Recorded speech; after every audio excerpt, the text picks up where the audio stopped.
Procesi i votimit nga jashtë, pas një lloj troje, pas një lloj hezitimi, them që ka shkuar shumë mirë. I kuptoj pretendimet e kujto subjekti zgjedhor në lidhje me këtë proces. Ka patur problematika, por duke kalkuluar dhe efektin e këtyre problematikave, mendoj që procesi i votimit nga jashtë është zhvilluar në mënyrë model. Episodet, veçanërisht ato të shpërndarjes së zarfeve në shtetin grek, me bindje, për mua, asesi nuk e cënojnë këtë proces. Për mënyrën se si u organizua ky proces, dhe në fundit, dhe për integritetin e këtij procesi. Jam i ndërgjegjshëm që për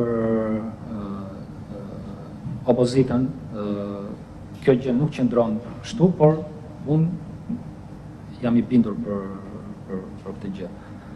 Dhe kursimi i parave në lidhje me procesin e votimit nga jashtë nuk e ka cënuar standardin e këtij procesi. Do të thënë, ato problematikat evidentuara në Greqi nuk kanë lidhje me faktin që po të ishin paguar më shumë kompania DL, do ta kishte kryer shërbimin më mirë.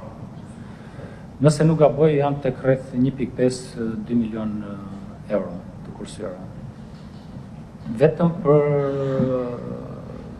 pagesën e operatorit të shërbimit, për kontratën e lidhur me operatorin e shërbimit postar, po sigur se thash, kemi kursime edhe nga aspektet e tjera të procesit të votimit, përfshirë dhe për votimin brenda vendit.